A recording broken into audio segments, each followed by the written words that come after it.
맛있는 음식을 맛보는 건 인생의 가장 큰 기쁨 중에 하나죠, 사실. 가까운 사람들과 만난 음식을 나누는 것은 행복한 일이죠. 그래서 먹는 행위에서 시각이 차지하는 비중이 무척 크기 때문에일 거라고도 생각이 됩니다. 그래서 사람들이 음식 사진을 많이 찍어 올릴 거다. 또 스마트폰 보급, 아까 말씀드린 대로, 그리고 모바일 서비스가 굉장히 활성화되어 있기 때문에 음식 사진을 대중화시킨 기술적 요인이 이 두 가지라고 생각이 됩니다. 앞에는 이제 기본적인 배경일 거고요. 사람들이 음식 사진을 통해 얻으려고 하는 것은 과연 무엇일까? 먹었으면 됐지. 잘 먹었으면 됐지. 왜 그걸 굳이 찍어 올릴까? 자, 사람들은 음식 사진을 통해서 자신을 표현하고자 하는 겁니다. 요즘 사람들은 내가 먹는 걸 통해서 나 이런 사람이야 라고 이제 보여주고 싶다는 거죠. 음식 사진을 보면 어디에서, 어떤 분위기에서 누구와 있었는지를 말해주기 때문입니다. 요즘은 사진은 글과 항상 함께 갑니다. 어떤 SNS, 어떤 인터넷 공간도 사진 올리는 곳에는 항상 글을 올리게 돼 있거든요. 그게 제목이 됐건 아니 긴 얘기가 됐건. 여러분들 뭐 배달의 민족 앱에도 보면 리뷰가 있잖아요. 먹고 나서 사람들이 다 올리지 않습니까? 사진도 올리고 뭐 글도 올리고 별점 올리고. 사람들은 다른 어떤 사진보다도 음식 사진에 반응하고 공감하면서 열광을 합니다. 음식을 맛있게 먹었는데 사진이 없으면 먹은 것 같지 않고 뭔가 손해본 느낌, 그런 느낌을 가지는 사람들이 요즘 굉장히 많아요. 예전엔 가장 연장자가 수저를 들기 전에는 음식을 먹지 않는 게 우리나라의 이제 식습관이었죠. 이제는 촬영의식이라는 게 있죠. 음식의 경의를 표한 다음에 먹는 것이 가장 중요한 예법이라는 우스개가. 찍고 한 사람만 찍지 않아요. 다 찍어요. 그래서 찍은 사진 누가 잘 나왔나 이거 가지고 또 배틀도 합니다. 여러분들 사업과 관련이 있는 배달 음식도 예외가 없습니다.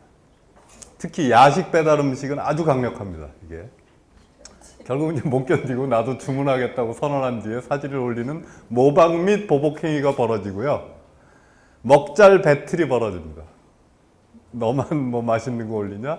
나도 올린다 이렇게. 자, 음식 사진만큼 전염성이 강하며 자극적인 사진도 드물 겁니다. 자, 배달의 민족 앱을 엽니다. 메뉴를 고르죠. 상호와 옆에 있는 대표 사진을 봅니다. 메뉴 사진을 보죠. 사진 리뷰를 참조합니다. 그리고 이제 결정, 주문을 합니다. 먹기 전에 사진 찍죠. 먹으면서 또 찍습니다. 먹고 나서도 찍습니다. 다 먹었어요. 그 다음에 이제 SNS에 올려야죠. 자랑해야 되니까. 배달의 민족 가게 리뷰란에 사진을 올리겠죠. 자, 음식을 먹은 것이 아니라 사진을 먹은 겁니다. 어떤 점에서는. 사진을 찍으려고 음식을 먹을 것인지도 모를 지경이에요. 그럴 정도가 됐습니다, 지금.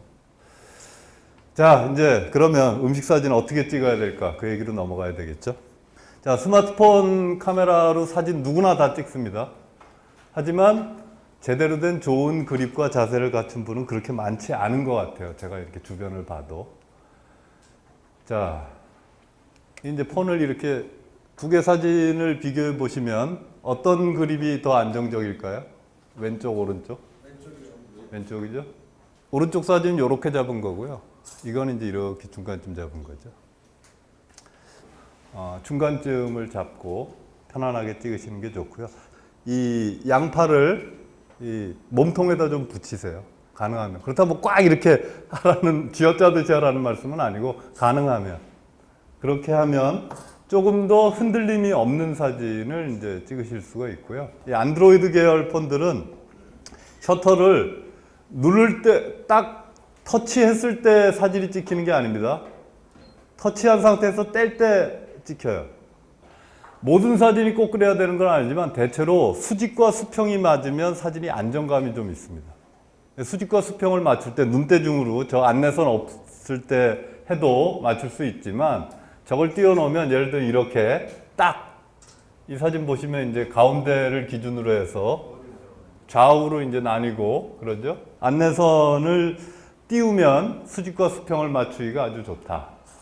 밥 먹고 나서 이렇게 보다 보니까 이런 거 처음 발견해가지고 이걸 찍어야 되겠다 하고 있는데 마침 저 두 사람이 이렇게 지나가 줬어요. 그래서 이 사진을 건질 수 있었는데 이렇게 안내선을 두면 이렇게 화면에 어느 쪽에 뭘 배치할지, 물론 이제 저분들은 이제 우연히 지나간 거긴 했지만 전봇대하고 이 줄하고 뭐 이 아스팔트하고 이쪽을 어떻게 배분할지 그런 것들을 이제 그 구도를 잡는다고 그러죠. 뭐를 어디에 배치할까 그거를 정하는 데도 매우 도움이 되기 때문에 그 두 개 사진은 사실 같은 곳을 찍은 곳인데 어떤 차이가 있나요? 네, 그렇죠. 선명함이 다르죠. 여기는 그러니까 이게 차 유리창입니다. 앞 유리창. 거기에 눈이 다 쌓여 있고 구멍이 나는데 사실 구멍은 한 요만하죠. 한 주먹만한데 거기를 향해서 제가 찍을 때 초점을 바깥에 맞춘 거예요. 바깥쪽에 있는 건물 쪽에. 그리고 여기는 유리창에 차창에 쌓인 눈 쪽에 이제 초점을 맞춘 거거든요.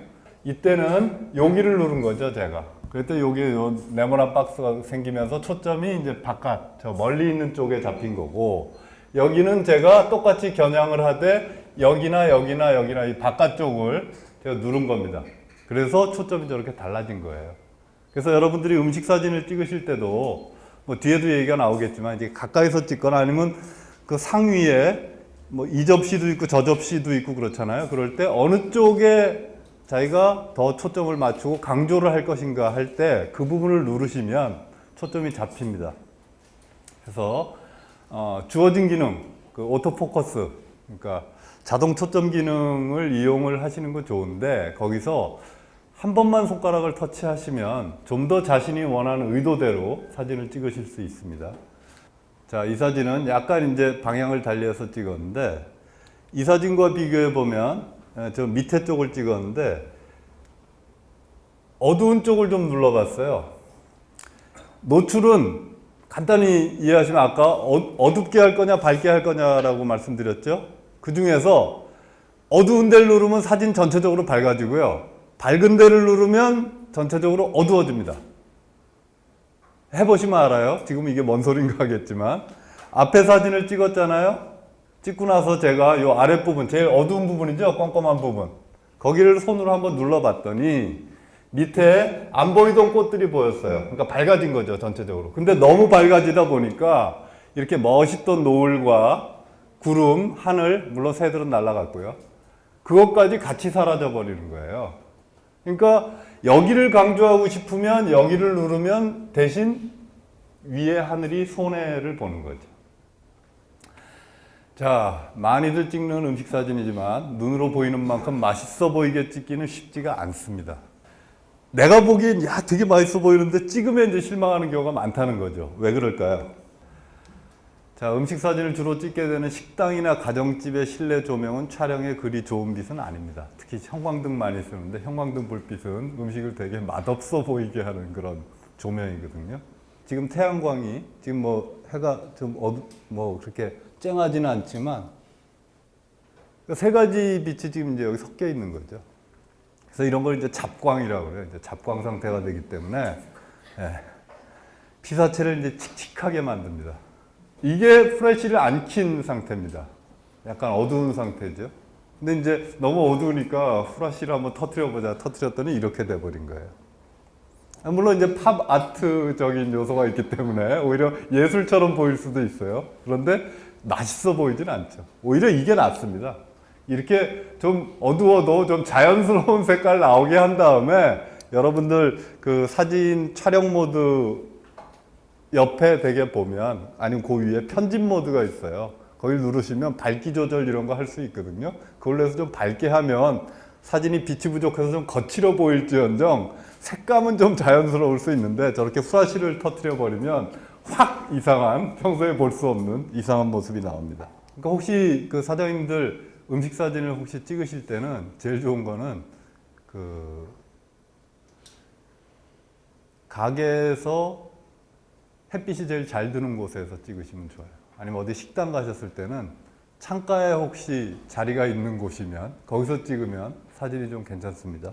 음식이 담긴 그릇은 되게 이제 동그랗잖아요. 그래서 바로 위에서 화면을 꽉 채워서 찍으면 좋다. 되게 이제 음식 테이블이 있으면 이렇게 뒤에도 말씀드리겠죠. 45도. 야, 맛있겠다. 오, 이러고 찍거든요.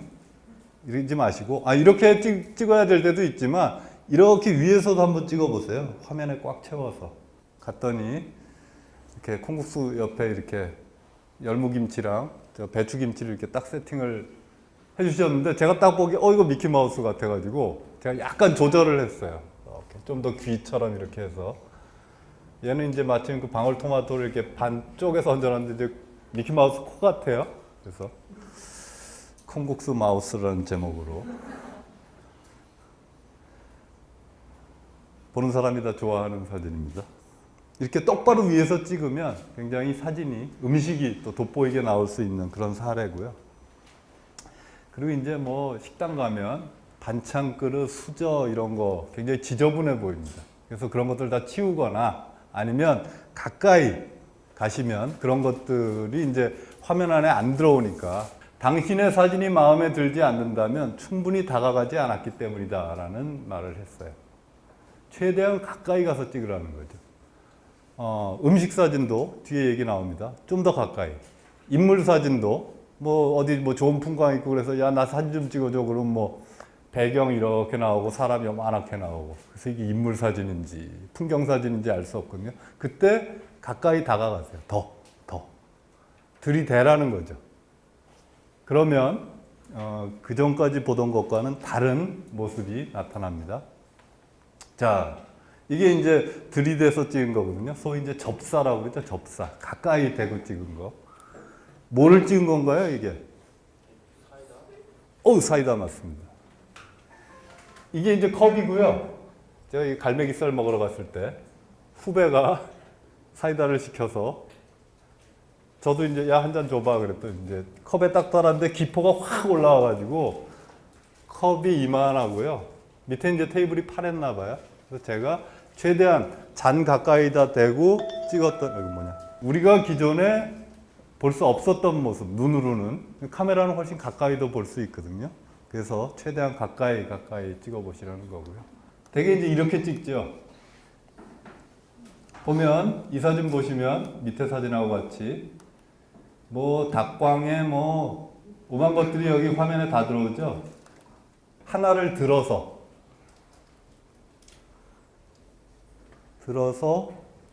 여기에다 집중을 하는 거죠. 그래서 화면을 거의 이걸로 채우고 나머지 이제 뒤에는 이렇게 약간 흐릿하게 나오죠. 이걸 이제 아웃 오브 포커스라고 그러는데 뭐 아웃 포커싱이라고도 하고, 이것도 대개는 이렇게 찍는 거죠. 왜냐하면 앉은 상태에서 그냥 찍으면 이렇게 나오거든요. 이거를 좀 들이대 보는 거죠. 이렇게. 잘 이게 안 되네요. 스크롤이. 네. 뭐 아시겠죠? 이렇게 최대한 가까이. 그러면 이렇게 김치찌개와 거기에 담긴 김치, 돼지고기 이런 것들이 이제 훨씬 잘 보이고, 이 뒷배경도 없애니까 이렇게 접시가 배경 역할을 하는 이런 효과도 있는 거죠. 뭐 이렇게도 찍어보고, 이렇게도 꼭 찍어보시라는 그런 말씀이고요. 자, 여기서 이제 핵심은 각도라는 거죠. 많은 사람들이 찍어 올리는 이런 사진. 이거는 왜 이렇게 나올까? 5만 개 다 나오네. 사람도 보이고, 네, 방바닥도 보이고. 이거는 위의 사진과 비교하면 사람이나 방바닥 이런 거 사라졌고 각도가 달라졌죠. 어떻게 찍었는지 뭐 여러분도 뭐 충분히 유추하실 수 있을 것 같아요.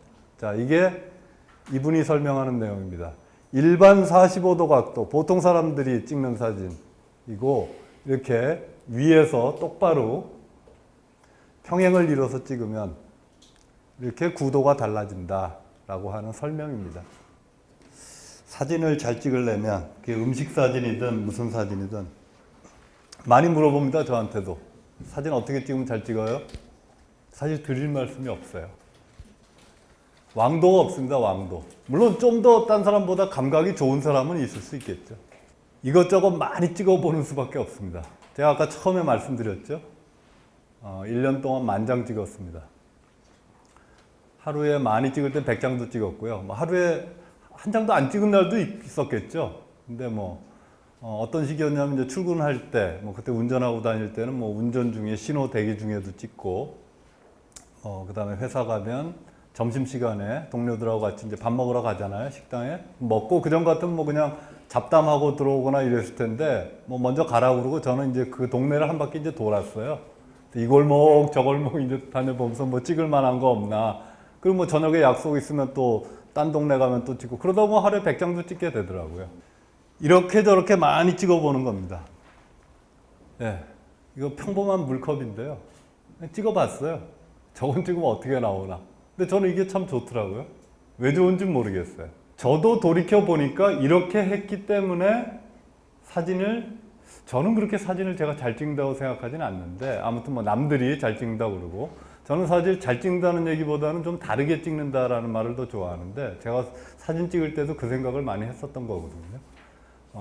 왜? 모든 사람이 다 사진 찍는데 저도 똑같은 사진을 찍을 필요는 없지 않느냐. 그러면 다른 사진을 찍으려면 방법은 두 가지인 거죠. 남들이 안 찍는 걸 찍는 게 있고, 사물이나 피사체나 어떤 공간을. 또 하나는 똑같은 사물이나 피사체라도 조금 다르게 찍어보는 거죠. 다르게 찍는다는 거는 여러 가지 방법이 있습니다. 구도를 달리하기 위해서 몸을 좀 달리하거나, 뭐 높은 데서 올라가서 보거나 이런 방법도 있고, 노출을 좀 달리해 보거나, 또 초점을 좀 다르게 해보거나, 이렇게 여러 가지 이것저것 이제 해보는 거고요. 이 사진이 이제 뭐 제일 대표적인 사진이 된 거예요. 수서역 3번 출구였을 거예요. 조각상이 있더라고요. 근데 마침 어느 분이 이렇게 지나가 주셔서 계단 위에서 처음 이렇게 나선형으로 된 계단인데, 이렇게 내려가면서 몇 컷 찍다가 아주 고마운 분께서 이렇게 등장해 주셔서 제일 대표적인 사진이 됐었고요. 아무튼 저는 오늘도 찍고 있습니다. 여러분도 그 스마트폰 아주 좋은 성능 좋은 카메라거든요. 그래서 이제 연장 탓할 수가 없습니다.